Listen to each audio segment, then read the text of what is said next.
My summoner name is White, and I play the mid lane for University of Maryland. I'm Short Hop. I'm in my 3rd year of school, and I'm studying computer engineering. I play AD carry. My summoner name is Wezzy. My name is William Kim. My role is ADC. My summoner name is Yang, I'm Blaze Nova. and I've been playing League since freshman year of high school. I am in 2nd year of my school, and I'm in medical sciences. I'm Julius. My summoner name's Already. I'm in 1st year, and I major in integrated science. My real name's Leif Hagen. I'm the AD carry for University of Maryland. I'm going by Chim. I am in my 3rd year at the University of Western Ontario. Favorite champion currently is Kaisa. She's extremely fun to coordinate and play, and her ultimate gives her a lot of mobility to use in many different ways. Sometimes I secondary role in mid lane, and when I'm in there, Corky's usually my go-to. Well, my favorite champion is probably not exactly what you're expecting. It's Blitzcrank. I mean, support is probably my favorite role. I like being able to ignore farming and just focusing on messing with the other laners, honestly, and Blitzcrank is a really good champion for that. Gotta be Janna, because she's just like so good at peeling for the AD carry, right? And just healing up the team. Probably have to go with Oriana.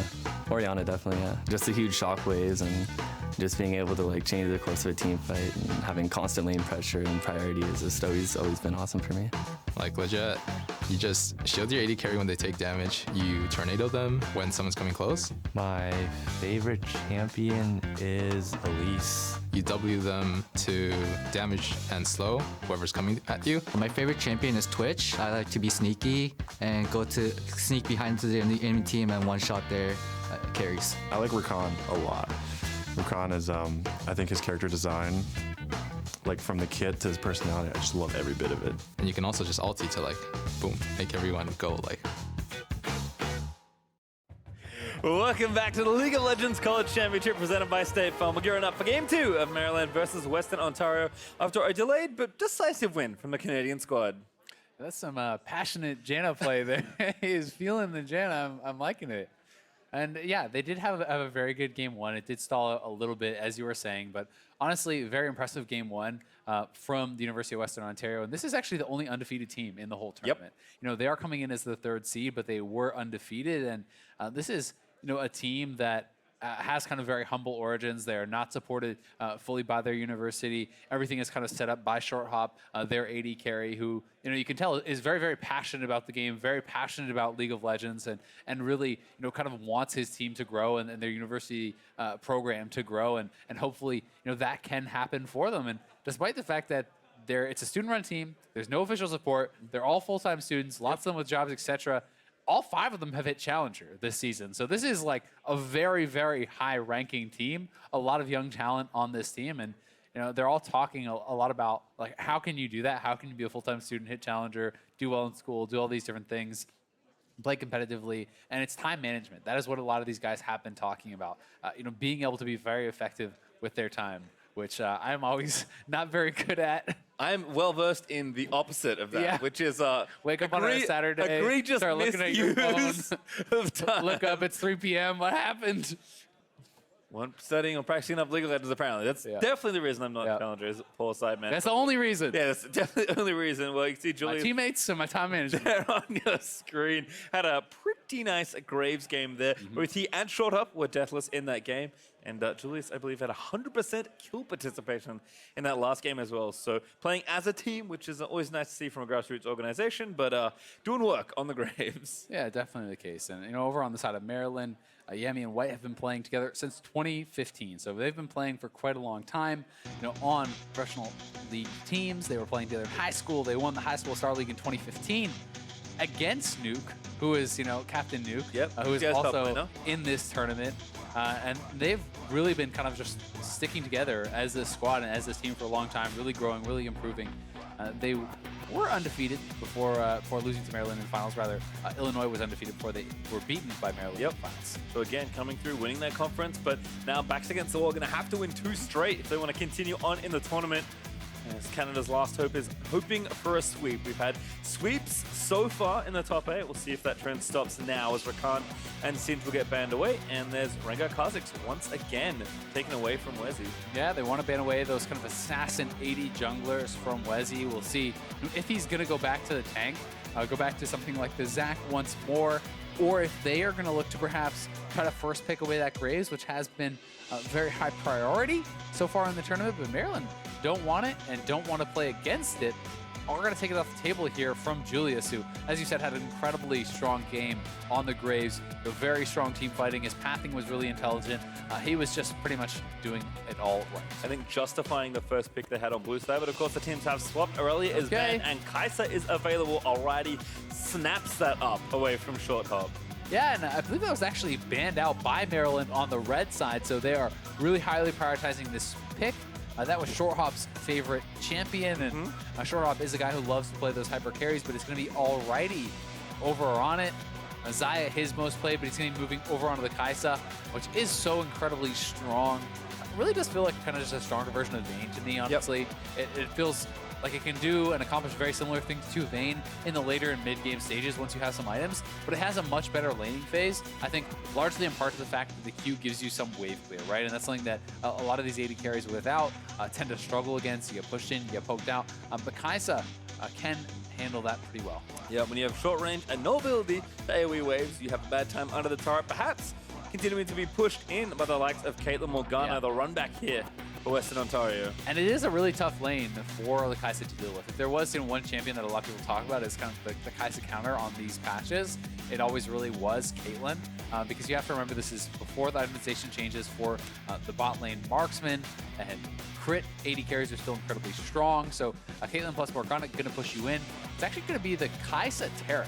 Now this is a really cool combo, and immediately what I'm thinking of as soon as I see this is, all right, Kai'Sa will dive in with the Taric stun, with the Taric ultimate. So you're putting essentially an immune to damage Kai'Sa with a stun into the backline, and that is something that is very, very powerful. And because with Kai'Sa's ultimate, you can choose any location within essentially the radius around the champion that is marked with your plasma, you can aim that Taric stun very easily. If you are coordinated, you want to aim it up, you ult below them, that stun lands. Pretty cool combo there. Yeah, Talia also been a pretty highly prized pick so far in the top 8 here in the College Championship, so White going to grab that, and most played support as well for Quirk there with the Taric, so clearly well versed on the champion as well. Karma will be taken away. Chim going to have that one into the mid lane. Yeah, mid lane Karma here for Chim, and I think it's smart into White. For all the reasons that Talia is strong, Karma is an annoying matchup essentially. It's like Talia pushes you in and then roams and is successful elsewhere. It's very rarely about the 1v1. It's very rarely about her actual lane.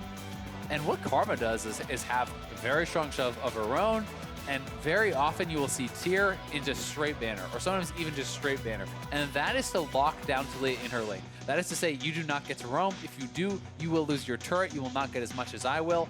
And that is something that can be very, very effective against Talia, because if she doesn't get on the map, if she's not proactive, it can be hard to have that same level of effect.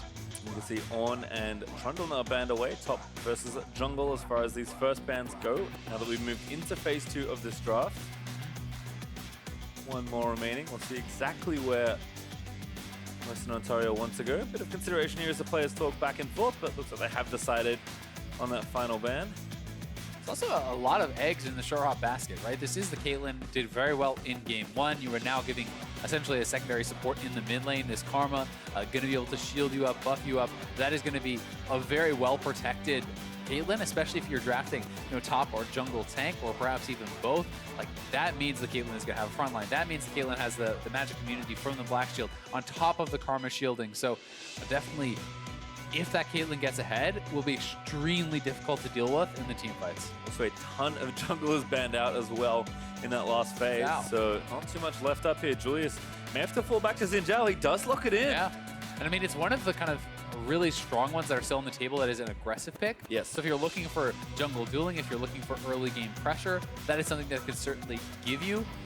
The thing with Xin that always makes me a little nervous is it feels like Xin must win early to also win late, right? This is a champion with almost no fallback. You are so one-dimensional. It's E into the fight, hope you kill him, right? Yes, there is some utility with the ultimate that they have added, and Nunu as the pick. So also, a lot of buff, a lot of protection here for the Kai'Sa. Nunu providing zoning in the team fight, providing the blood boil for the Kai'Sa, the Taric as well, there to kind of buff that up. So similar styles here coming out, but yeah, if you don't see Xin be effective, the Nunu is just going to be so much more useful in the team fight. So Yeah, Xin has the ultimate that can kind of block some ranged attacks, and that is somewhat useful. But it's definitely hard. Oh, my god. That's Nunu top. Yeah, that's Nunu top for Yang, and that is blind pick Nunu top for Yang. This guy has just got all the creative Jana, picks. the Volibear. John and top, that's the answer, of course. This is interesting. So Nunu top is exceptionally annoying to lane against. That being said, you want to talk about fall off? Yeah. As far as the laning phase, like all this champion does in lane is throw snowballs at you. If it doesn't actually, really smash lane, if you start getting a little bit too tanky, he doesn't do anything, right? Like you can just build a full tank Nunu, but coming from the top lane, yes, it's adding a little bit more kind of objective secure. You can do some counter jungling and some kind of annoying things like that. It's good around Rift Herald and dragons and so on, but you really are not bringing a lot of damage by any means. This is kind of, in a way, very similar to what Maryland did in game number 1, where they had Tom Kench top. It's kind of like this lane-focused tank that maybe isn't going to be as effective elsewhere if it doesn't do really well early. It's not a lot of damage, again, as it's essentially tank support, tank and jungle top. It's, again, really all on the backs of Alrighty and White to be able to put out that pressure. Epic is going to be back on the Malphite. He's going to be trying to do the same thing again, sustain through that laning phase, survive through that. And it's going to be all about Short Hop and Alrighty. Those guys battling off, being protected, who can do better. And can Julius have effectiveness in the early game on the Xin? We'll have to find out, but it takes a certain kind of player to play Tom Kench and Nunu top lane, as Epic has once again selected Malphite to kind of breeze through the lane as best he can. I mean, I can't say I expected a Nunu top. No. I definitely could not say a blind Nunu top. With Arcane Comet, Mind you, nonetheless. I am ready. So he's at least going to build some AP or at least some mana items. So I have seen different variations on this, and this is one of those things where you lane against it, and every top laner has spent games laning against this that are just so miserable, right? Like, you get snowballed, the Comet hits you because the slow is enough, there's no real interaction, there's no outplay there. And if you're not a champion that can actually sustain well through that, you're essentially completely dependent upon your jungler to come. And if your jungler does not come, you get snowballed to death, and it feels real bad. There's also some consume potential on the banner creep, so it's all sorts of levels they're working with here. But, Yang certainly got style as a player, playing for a while, so I like to see some different things here. You know a stylish pick? I mean, no, but it's different, so that counts. I like at least for today. I'll give it to him. Like I say, he's playing Nunu Tom Kench in the top lane. He is a very. I'm feeling it. I'm feeling it. We'll see how it works out. I mean, he's starting Doran's Ring. If he really wants to style on him, he's like going full AP, right? He's like rushing Ludens and camping a brush and trying to get a full channel absolute zero. It's great against Xin Zhao. Perfect. Yep. You found the counter pick. There you go. Nothing you can do. Well, we'll see about that. Both teams have once again spread out across the rift. Looks like no early action here. Interesting to see Quirk had decided to go, Ignite. So he is looking for perhaps the kill potential when Wezzy does come down. If they do have roams from him, if they do have roams from White, they want to be able to actually burst down and kill some of these guys instead of going for something like the Exhaust, which can be very effective against Julius on this Xin Zhao. But he's also going Relic Shield. And it does make you more tanky. It does make you more kind of survivable. But in a lot of lanes where you're constantly pushed in, I find Coin can be more effective simply because it gives you more mana and it kind of gives you the ability to actually sustain through this. In some of the really heavy losing lanes, you can actually just max heal on Taric and kind of be able to survive through them. So we'll see how he's going to play it, how this is going to work out as Malphite versus Nunu. It would have been funny if, as an answer, Epic actually just went Q-Max, Comet, Malphite, and just sit there throwing at each other. Highly interactive gameplay we would have had as Alrighty to get some missiles down the in onto Blaze Nova, but some poke trader back there with the pool. Again, the double range versus melee support lane. Again, looking to get that push early and often.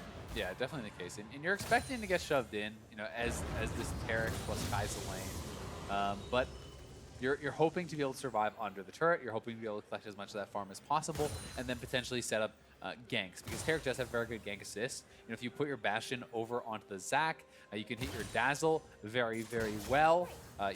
Throw the Dazzle on the Zac as the Zac is leaping in, and you can kind of follow that up with a stun, and then be able to easily kind of grab and slap them together. So there are some pretty powerful combos, but again, Blaze Nova is going to have the Black Shield to try to answer that. He's going to be prepared for that. Oh! So juicy. Invade there for Julius. Doesn't get the big raptor, but 40 gold as he charges down and gets all 4. But his lanes are pushing, so he can just go in for the red, right? Like, you can just actually continue to harass this Zac and look to push him out of his jungle. And they are going to start up. Blaze Nova's coming over. Chim has moved down here as well. And you can see Shorehop is just trying to shove. They know the bot lane is coming, so now you back off. You try to get the wave pushing. But he can stay around. Like, he can just continually do this and try to be super, super annoying. So, you know, Wesley's actually making the smart play, which is just doing the Krugs, which is the safer move. And this is going to kind of force Western Ontario's hand to go over and start this up. And we'll see if the fight actually breaks out, or nope, they'll just give it up. Yep, Julius now going to get the 3 buff after that. Did a very fast buff to buff, and then a nice invade using, again, that lane priority to move things forward. I feel like University of Western Ontario, especially given the total KP in the last game, seem to have a lot of really good early coordination. The early game was exceptional, I would say, the first 15 or 20 minutes of the game, and it was a lot of just really smart map movement and team play more than anything else. And top lane looking very reminiscent of last game as well. You know, CS is even, but there's a big wave pushing towards Epic, and that was kind of very similar to Yang, you know, versus Epic on the Tom Kent versus Malphite. So, you know, we'll have to see. You know, can Yang actually bully the Malphite out, because he started Doran Shield. He's very likely just going to rush straight into a Catalyst. I mean, it's triple magic damage top side of the map, so there's no way as the Malphite you don't rush Abyssal or some sort of magic resistance, and that's going to make you incredibly hard to actually punish. You know, if Zac comes up, if Talia comes up, who cares? Magic resistance is what answers all 3 of those.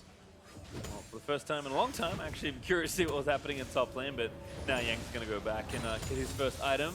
Blasting one. No magic mantle. All right. He's going banner. Buff over there as well, so yeah, he's going to start off with the banner. Yep, so he's just going to rush banner Nunu. Same idea as what he was trying to do on the Tom Catch. You know, just perhaps hoping that, hey, yes, I don't have as much kill potential maybe, and I don't have the same kind of roam potential, but he's still going to have teamfight zoning, and he is going to still be a blood boil for a Kai'Sa, right? So if the Kai'Sa is doing very well, and you have a blood boiled Kai'Sa, you know, with Rageblade, with this Taric protecting her, that can be very, very powerful, and it certainly is a potential win condition, but we're going to have to see how effective it really will be. Pretty subdued early game so far. They're only 5 minutes through this second game here. Looks like both teams are kind of doing their thing. Again, credit to Julius for some smart pathing, using the pressure of his more aggressive jungle pick to once again try and get an edge over the Zac, but team's just kind of chilling out, playing safe. Alright, he's going to last sit under the turret. Is behind a little over a wave at this point. Yeah. Should be okay. Yeah, it is okay as long as that stabilizes, Yes. right? Where it gets concerning is if you're consistently kind of bleeding that CS and you can't actually, you know, hold it more even. So we'll see how he's going to be able to do in that regard. You know, one of the big things also is how healthy is your turret, right? And so far they have kind of stopped too much of that chip damage from coming through, and they can keep it relatively even. The Kai'Sa, similar to the Ezreal, similar to Varus, and these different things that we've talked about, is much stronger on Caitlyn than one item, right? Like, if you get to that Rage Blade that I'm assuming the Kai'Sa will go for, yes, sometimes people went Essence Reaver on these patches and things like that, but Rage Blade is the standard. When you're on your one item, you are much stronger than whatever Caitlyn can build with the same amount of. So that is really what you're looking for. You're looking for the Rage Blade, you know, into potentially early Zerker Greaves, get a very fast E evolve for kind of the invis on your supercharge, and you're going to be very, very strong. Plus, there is quite a bit of actual assist for CC, which is going to stack up your plasma very fast. Kind of like what's all been put together, but Julius looking for a gank here onto White. Not going to pop the charge, not quite in range, I don't think, so White will escape that bit of pressure. As it's just been kind of a farm fest here in the mid side, but Shim is, as expected, rushing the banner by the looks of things, as Wesi try and start up this blue buff and keep Julius out of his jungle for once. Yep, Chim deciding not even to make a pit stop for a tier, which I always like those builds just because Karma can be very, very mana hungry, especially in the later stages of the game when you are really rotating through your spells nonstop. But some players, it's just a trade-off, right? It's, do you want more scaling, do you want more effectiveness later, or do you want the banner as fast as humanly possible to lock down the Talia and say, no, the Talia doesn't get to do anything fun ever. She has to stay in lane with me. Because that is very effective, and that is very important, right? They're trying to protect, again, this pushing bottom lane. They're just kind of doing it in a bit of a different way. We saw how well Julius played around the Caitlyn Morgana in game number 1, and this is the same idea. It's just Chim also kind of pitching in to help. You see 3 pink wards on the bottom side of river, you know, from UWO, trying to cover that bottom lane from any potential roamers too. Looks like top lane gonna get a visit here. Oh, Epic clips him after the flash, and now Julius insta-flashes in with the robot, looking for the kill. He's gonna grab it. It's first blood over to the jungler. Yeah, nicely done. Yang not able to actually avoid the ult with the flash, and when you get tagged after flashing, you are surely going down. Julius with more than enough damage grabs the first blood. So definitely well done from them there, and they have really kind of shut down this Nunu's laning phase. Nunu has not really gotten any advantages. You know, Catalyst early was already completed for Epic. Yes, he is going to be getting a banner, and it's still going to be annoying, but it's hard to see the Nunu being super effective without some sort of a lead. And here it is once more. Let's watch this Malphite ultimate. And that is just really smart. So what Epic does is he basically puts the ultimate on the far side of the circle of his opponent. So if he doesn't flash, he catches him on the edge on the top. And if he does flash, he's just flashing into the bottom side of the other ultimate. Well placed there. Where's he going to try and turn it around here in mid lane? Great flash though from Tim. Barely timing that to get out from under Talia's seismic shove. But flash down there for the Karma. Yeah, nice gank from Wezzy. Definitely a necessary flash there from Chim. Don't want to hold on too late because that's a mistake a lot of players make. You know, at pro level as well, where you know you see the CC coming in, you think, oh, maybe I can avoid it, but if you don't, you're dead. You know, you flashing afterwards is just essentially just a waste. So the early flash there is intelligent, and the advantage is extending, you know, for short hop, but there's still a lot of farm to pick up for Alrighty. So we'll see how well he can do, you know, getting the rest of this farm under turret, and you know, if he can keep this close. You definitely want to be within striking distance of the Caitlyn. It's okay to go down like 10-15 CS, but if you're going down more than that, if you're starting to lose your turrets, that's where it stops to really be acceptable. Yeah, it should be okay if he gets most of these, so we'll see just how many he's able to pick up as University of Western Ontario doing a nice job kind of keeping the wave back and just denying. I mean, it's a little bit of a slower way to play the lane, but you kind of get the job done eventually. Well, it does give Wezzy time to run down, however. Some good vision there. He's going to spot him out, although Ward's about to turn out. So Julius now going to make his way down and look to try and counter some of this pressure. Yeah, the Scuttle's already taken him out from Wezzy, so he can just pop on out. I don't know if he was actually spotted. I don't think he was. He didn't walk over it. Now they know where Wezzy was. The Dragon was started up, and things all around. Well, Zach is up over the wall, so Wezzy out safely. As Blaze Nova very far forward in this brush, fishing for bindings. Oh, quite grab already. Nice supercharger from Kai'Sa. Just enough move speed to get out from under. But now 20 CS down. There's only 4 creeps in this wave. Starting to get kind of to the danger zone. Yeah, it's definitely tough, right? Julius going in on white. Maybe a flash. Nope, couldn't get the knock up. Kills out instead. And again, more bindings being fished for eventually. One gonna hit, but already dodges up. Gets out from under that as Quirk again trying to retake control of that brush. Yeah, I mean, the CS's advantage is definitely big, but Kai'Sa does scale very well, you know, and Taric scales very well also, and is going for tier. But they're going to try to set up a dive here. Epic going to look to tank it up, and in they go. Yeah, another ult there. Yang with no flashes of sitting duck, and Julius able to grab kill number 2. Chim, though, in the mid lane is going to be answered as Wezzy able to grab the kill in the trade. And maybe should have just given that one over to White. It was actually secured with a chilling smite. It looked like Chim was dead to rights, but they want to make sure they get it. A trade of kills, so not too bad for Maryland, keeping much closer in this game. And Wezzy going to go up, going to clear out those minions, keep that turret safe. They want to definitely try to keep that alive. But I do like tier a lot here for Quirk. And people used to think this was kind of more of a silly build, but Taric is so mana hungry. And when you utilize his passive well, if you're able to actually, you know, especially for neutral objectives like Baron, you can heal, and then the 2 autos with your passive actually is enough to give you a 2-stack heal. And Wezzy just didn't let his jump go. I'm not sure what happened there. He's got flash and maybe going to have to use it. Depending on passive, does finally flash out. Julius now up against Yang, but Epic's coming down. Chim's also here. There's the shield, going to keep chasing through. Does get Yang. Going to channel the ulti. White also here to try and make it happen. The damage is massive from the absolute zero, and Yang, he's going to take down Julius. Now Chim also going to go down. White does grab a double kill. Yeah, Maryland getting a lot of kills back there, and I don't know if Wezzy was just not watching his screen or what happened there, because he was channeling his slingshot to get out and allowed Julius to get 3 hits and actually knock him up on this. So this is weird. I don't know if this was like, I don't know what happened. I mean, that is a long time, right? He just doesn't channel it.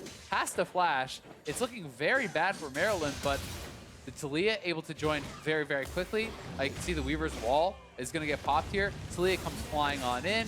Yang actually able to buy enough time and gets That is a huge absolute zero. All three of them stayed in essentially a full channel absolute zero. Turns around the fight completely. That is a 3 for nothing. Yep, and that's space I would have made too if that ulti had worked out. So Wezzy is hyped. It's like, I can't believe that worked. I was trolling. What was I doing? I don't know. And then you interview him afterwards, like, what happened? Like, I was baiting. Don't worry about it. Don't all worry. calculated, all calculated. Had it all figured out. All's well that ends well, though. And Maryland looking good. Well, sure, we'll take that one here as Julius does suffer a death. His first of the series, but still staying strong on 100% kill participation. Wezzy, though, also bearing that honor. And with 4 kills to 2, Maryland off to a much better start than the last game. Yeah, and the bottom lane definitely is getting advantages here for Western University, but it's nothing like last game, right? No. It's not like they're picking up non-stop kills. You know, they did get the turret. That is really the big reward that they've gotten from their pushing power. So, you know, that really is the edge, and that is what is keeping Western Ontario even in this game, because they're losing elsewhere, right? The mid lane is getting picked on. White is having a very strong game. You know, Wezzy has been doing pretty well here too. So the turret is their advantage. That's kind of the price that was paid by Maryland for playing topside against this map, against this composition. Yeah, especially against the dual lane there. So I think in some ways expected losses. I think, again, if you consider the total trade across the map, Maryland should be pretty happy with where they're sitting right now. Gold lead still pretty even. Western Ontario up about 700, but nothing massive right now as both ADs still working towards their first items. Couple completions here and there, mostly just banners. So probably going to be a continued slower pace in this early game. Although, as I say that, starting to collapse. White going to get slowed down. Epic lining it up. There's the flash and there's the kill. Nicely done. Collapsing from all sides. They get the flash and they get the kill. And they have a banner minion here. So potentially can get some turret damage down. But up on the top side, Yang is here. And he blood boiled the banner minion there. That's a powerful cannon. Nunu is a funny champion. As he trying to keep things out of Look at that place. turret! Like, what do I do? He's like, nothing! That blood boiled cannon's going nuts! The Costa creeps though, oh, they are trolling. Not gonna take it down. Distracted by the minion wave that came in. So that turret lives on 19 health. You can, at that point, you can basically just like run over and slap it. You can backdoor it, but I don't know if Yang wants to be here. He's currently has 4 people in his half of the map, so right now he's gonna have to back away as Western Ontario have swapped away. Ooh, also the turret was low here in the top lane, so we'll lose it. Turret should be at least traded back, but still going to be down 1 after that. And here's the play, and again, this is one of the situations where I talked about early flashing, right? And the only real chance he had of getting away was breaking the tether. I think once you're tethered, you're dead. You know, if you have not actually flashed by then, there's no real chance of getting out. The caveat there is if White flashes, well, Chim maybe flash follows and actually gets the tether anyway, and then you're still dead. So it's a tough situation to get out of, and really just a good play from Western Ontario to collapse there. And while their karma is behind, and while they're kind of losing in that regard in mid lane, the Caitlyn is winning by a lot. You know, the Caitlyn has knocked down multiple turrets. The Caitlyn is still up a bit in farm, and that is really kind of their big success point, because you have nice, another engage. Yeah, no flash again onto White, though. He's going to suffer a second death. Chim able to pick up his first kill of this game.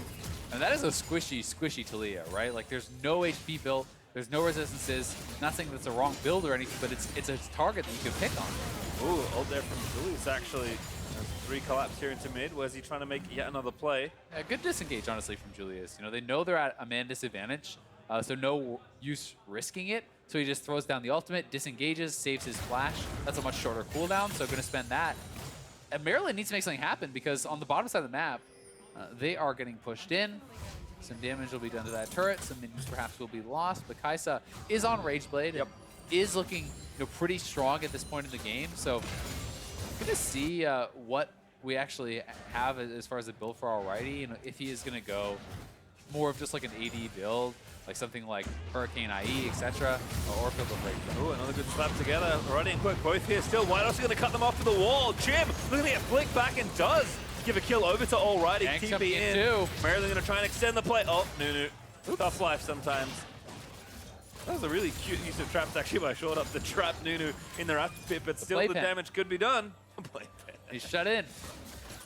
Well, no fun allowed. As the tower is also going to go down. Maryland still coming up trumps. They're looking good. I mean, they're pushing up here. They have the pressure. Jim is gone. There's not a lot of safe wave clear, and they are clearing it out here with Shorehawk, but still, another turret down. This is a very, very even game. Still a bit of a gold advantage, and the ultimate is available for Epic, so we'll see if they want to go for it, but this should be the Rift Herald over to UMD as well. They have Yang there to help secure, and that could potentially get them another turret. I mean, the top lane turret is at a few HP, right? That is about 1 auto down. If you can knock that down, if you can get another turret with your Herald, you are all of a sudden in the lead, right? So this is within a hair's breadth of them being ahead. But Caitlyn scaling up here for UWO. We know how well Shorehawk can play in these team fights, and getting to that 2-item point is going to be pretty critical for him. He doesn't really want to fight against the Kai'Sa when the Kai'Sa is on 1 item, and he's on 1 item. Yeah, extremely close game at this point. UMB have kind of done well to defend after a very rough game 1. See if they can continue through here in the mid game. University of Western Ontario have showed that even in the slower games, they're happy to play things out. They know what to do. I mean, Yang is basically just trying to play this annoying hit and run style. He actually just went bot. Oh, we'll talk about that after. Oh no, White gonna get trapped down again. The flashless Talia continuing to be picked on. Yeah, they're just going wherever he is. I mean, pretty much every Malphite ult has been a kill on White. He's definitely getting picked on, and that means not only do you die there, you lose the mid lane turret, but Yang ran bot lane, used absolute zero to actually kill the wave immediately, bannered and blood boiled the minion, and then just runs away, right? And it's like, he's trying to get pressure on the map, and he's playing it fairly creatively. He's, this pick did not get him a lane advantage, but he's trying to be very effective. He's trying to really kind of get any edge he can, and he is going for full tank, right? So he's rushing towards a Randuin's now. He knows that the threat is going to be physical damage. It's going to be from Shorehawk. It's going to be from Julius. And if he can actually manage to stay alive and zone out of these team fights, and the Taric ultimate coming down, the Kai'Sa diving in, there's a lot of potential for them to win fights as long as they stay close to gold, because Taric is so tough to team fight into, and yes, it's already hard enough to kill like a Zac and a Nunu who are full tank, but when the Taric ultimate comes down and you get the immunity, the heals, the Bastion shield, and everything on top of that, it becomes extremely hard. Well, Drake has respawned, so University of Western Ontario will move around. They're trying to take this down, yeah. Maryland defending kind of with their Rift Herald here, hoping to buy some space around the objective. Yeah, I think they're trying to get them to kind of go respond to that. And if they go respond to that, then you can look for a fight elsewhere. That wall so close. If that Speedtron had not been there, Julius was likely dead to right. Epic's team being in, though, this could be a fight here. Malphite going to be in the middle. Will he cancel? No. No, it gets the 3-man on. They're going to go back in. Julius looking for the play. Taric hold down. They need this to happen very quickly. Absolute Zero is down. So much damage on the short hop. And White able to pick up the kill. Maryland with such a creative play. We're going to try and turn the fight all the way back around. Western Ontario are going to have to leave the area ASAP. The tank Nunu just about solo short hop there. That is the key to University of Western Ontario's composition. And he got hit by a full channel absolute zero. That was 80 to 90% of his health. As soon as he gets hit by that, the fight is over. A panic flash as well. Decibel Boulder Summoners goes down. And it's going to be UMD grabbing the dragon. So Yang, making me kind of eat my words, finding success outside of laning fights, finding success in those team fights, but already might get chased down here. No flash. How fast is in jail? Pretty quick. Oh, Karma Shield's going to make it awfully unfair. And Alrighty is going to fall. Yep, phase rush speed up. They're collapsing. There's 3 men coming down. Jim, it's time to just abandon ship. Continuing the play. Jim's out of there. Just like, yep, just leave me be. I'll buy some time. Who's going to get the kill through the Talia? And White does collect credit for it. Turret also going to get sieged up here with the banner minion. Yang is everywhere across this map. Yeah, and again, you can blood boil those minions, which makes them very, very effective, with that banner. But short hop, Blaze Nova pushing mid, getting something out of this. Yes, they lost a kill on bot, but they got a kill on bot. They get a tower mid. The tower may be traded back on the bottom side, and it is to that Rift Herald. So these teams really just going blow for blow. This is a very exciting, very close game between 2 top programs. Well, again, with that tower still being very weakened in the top side, just consumes the Scuttle Crab, takes it for himself, as Yang now going to rotate top, and I think finally put the last nail in that top outer turret's coffin. Face checks. It's okay though. Thank you. And the turret does fall, so again, only 1 turret between the 2 teams now. White roaming again. Looking here for short hop, who's got no summoners from the last play. Net over the wall, very well played by the Caitlyn. And now Julius going to try and make something happen back, but it's just a feint more than anything else. Exactly. I mean, if Julius dashes in there, then it's a one-way trip, right? You have to be sure you're going to win that. And that is why Xin Zhao is very tough, especially into tanks, especially into the Taric. And he's building full damage, right? He's going Triforce. He's going to put out a lot of DPS, but if you go in and the Taric ultimate comes out, you're in trouble. That dazzle was so sweet, but Wesley's found the two-man knockup already. Straight in there with the Kaiser on that short up down again. Blaze Nova looking to go back as the shove will collect the next kill. That's going to be Baron. I mean, they're going to go straight forward. They have the Nunu to help secure here. If you time your consume plus the smite of Zac at the same time, there should be no way for Julius to steal this, but they're going to try to harass it. It is a 3v5.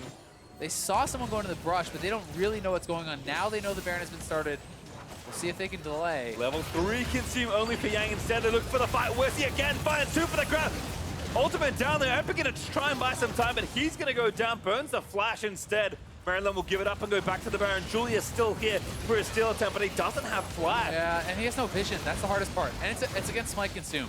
He may feel he needs to go for it, but this is not a 50-50. Yep, this Yang is like a says no. 90-10. Chase them out with the snowballs. Nothing to do, as a smite is true Gonna for get run Wesley. down now too. Yep, snowballs for days. Yang, every layer of the Nunu is starting to unfold. Oh, Black Shield. Oh, all right, that could be good. He's so Snowball. fast. Yep. Nintendo best move speed, pretty good. But nice play there from Blaze Nova to save his teammate. Only a Baron. I mean, this for is Maryland after the play. Yeah, this is really well done here from Maryland. They go straight in. Good Black Shield here from Blaze Nova, but then the problem is your two carries that are right beside you are vulnerable, and Wezzy finds that immediately. The Black Shield expended on himself, and the flash immediately from Wezzy slaps the two together. They take down Short Hop, and again, it's all about Short Hop. If he dies, there's no win in a fight for UWO on any reasonable terms, right? He must survive, and in both the team fights they have had, he has gotten taken down once by the Absolute Zero in the Dragon Pit, there by a beautiful flash play from Wezzy, locking him down and taking him out. And if you hit that CC, it means Kai'Sa's diving in, and it means you are probably going down. And while I was kind of checking out Yang to consume, just to see how dedicated he was to getting the objectives, has 3 right now, 4 points in Snowball, which means he maxed Blood Boil. A man truly committed to the banner of Command Nunu. Or life. You support your Blood Boil. So far, so good, as again, kind of this very creative Nunu pickers tying the room together surprisingly nicely. It's working a lot better than Tom Kench. I gotta give him credit. That's certainly true. I mean, I think it shouldn't have worked as well as it did at the Dragon Pit. I think that was some user error, but you know, it's one of those situations where it has been very effective. He's so incredibly tanky. You're buffing up your hyper carry. He's zoning in the team fights, and he's just being a general nuisance. It's a very good word to describe Nunu as Wesley looking for the big play again. Slapping them all together. The shot's going to find Epic, who does counter ult for a couple. White, they're going to cut them off. Trap. A couple on the other side of it. The 0 onto Epic is enough damage. They'll take him down. Julius going to get the ult down and knock them back in. But Chin now going to go down to Alrighty. They're diving back through. Short Up can't get to the fight. 4 kills coming through. Taric gets a double in the mess. And Short Up finally doesn't die, but he's the only one left. Yeah, I mean, that is a 4-for-1. Taric didn't even use his ult. Quirk didn't even feel the need to drop the ultimate there, as Zac, I believe, still had his passive up. So they are just going straight in. This is potentially just the end of the game. I think it is. Bloodboil could be strong enough. Short Hop barely nets out from under, but already this That's says, it. You're stunned. I'm going to Killer Instinct and take you down. The ace completed for the University of Maryland. And Yang and the Nunu are going to surge forward, buff up his teammates, and tear down these turrets. Finally, a quarterfinal will be pushed to a third and final game. Maryland strike back in a very, very creative fashion, but it's more than enough to give them one last game. Really well played game 2 here. And the final quarterfinals, we get that third game. We're going the distance here. And honestly, Yang made the Nunu work. You know, it was pretty effective in those team fights, and White had a very strong early game. Alrighty and Quirk are able to survive the laning phase and get Kai'Sa to this point where she was very, very strong. And when you build this composition, you know, all around your AD carry, as UWO did, and your AD carry is getting picked off and he's getting taken out, there's not much going for The damage graph, unfortunately you guys can't see it. I'm looking at the damage graph over here. It is amazing. Nunu did He did more damage about than Kai'Sa. less damage than Zac. Less damage. Which is well, what I was loving. 5 less damage. Oh, that's true. I mean, He did a great job. He did. I didn't see the other. We'll get to guess that later. I'm sure it's fun to look at. I mean, it was so funny. They're like, oh yeah, like Nunu's very annoying in lane. Maybe you can get some pressure down. He's like, okay, he's going banner. Oh, that makes sense too. Maxing Bobo. Okay, I can kind of see it. And the absolute zero kill happened. Like, Yeah. every piece of Nunu's kit was used in that game. Yeah. And I thought we'd get maybe half an ability to be relevant. I mean, he did really well. This was actually such a big fight in the game. At this point in the game, UWO was so far ahead. It felt like they had complete control. And again, full channel, absolute zero. I do not know how he managed to get so many off, but there was this one, the one at the Dragon Pit. It was 2 full channel absolute zeros where he just put out such a tremendous amount of damage in the team fight. And whether you're a full tank or not, if you get a full channel of that ability, it is an insane amount of AoE damage. So, you know, whether UWO just kind of underestimating the amount of damage that could come out, maybe not expecting, you know, what it could kind of put forward, or really, I'm not sure what else to say besides that. But it's just one of those situations where they didn't prepare for it, they didn't kind of expect it in the team fights, and they got taken down because of that. You know, Short Hop, you know, got blasted by the Dragon fight. And he just did a really good job zoning and kind of controlling space, which allowed his carries to kind of roam free. And the confidence kind of kept rising there. We'll take a look at a replay. Maryland really just continuing to find fights and force this. I mean, this is just such a great, confident-looking dive. Yeah, I mean, they dive in. They have the Baron buff. Epic gets a great ultimate. It's on 4, but look at the absolute zero. No one can enter. The Taliyah wall has sectioned almost everyone off. Short Hop can't get any damage out. You know, that is really their carry, and it's crazy how aggressively they did this without even ever feeling the need to drop the Taric ultimate. That was available that whole time. He didn't even need it in the team fight because they were tanking up the turret, you know, with the Zac. And now you can all at home experience the beautiful damage graph there. We knew Cosmic Radiance was good to empower a carry. We just didn't think the carry would be Nunu. Yep, Nunu, well, the carry was the banner minion. Nunu's blood boiling him, you could tell. That's true. If only hit more champions, we would have done way more damage. That's true, that's true. But Xin also, you know, Julius again, having a pretty strong game. I mean, he did almost the most damage in the game as like an aggressive melee fighter from the jungle, right? Which is usually not the case. You know, champions in lane generally have a lot more damage put out because they're getting poked, they're trading in lane. But he was able to be very effective, you know, with this very aggressive Xin build. But you see, even from a point of power, when your team falls behind, Xin doesn't do much, right? Like there's no utility, there's nothing else going on. You jump in, you try to kill someone. If you kill them, it's great. If you don't, you don't. Yeah. I think credit to White as well. Had a really good game on the Taliyah, kind of putting it all together. But I am pleased to announce the series is now all tied up. So meet us here after the break to see if Maryland or Western Ontario earned their spot in the semifinals. Don't touch that browser.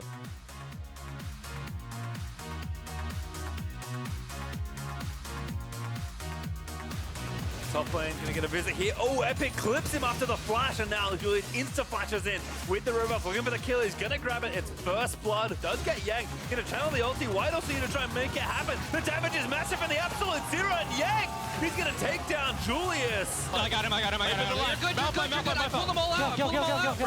Oh, that dazzle was so sweet, but Wesley's found the 2-man knockup already. Straight in there with the Kaiser roll. That short up down again. Plays Nova looking to go back as the shot will collect the next kill. They'll take him down. Julius gonna get the ult down and knock them back in. But Chimna gonna go down to alrighty. The diving back goes short up. Can't get to the fight. 4 kills coming through. Taric gets a double in the mess. Finally, a quarterfinal will be pushed to a third and final game.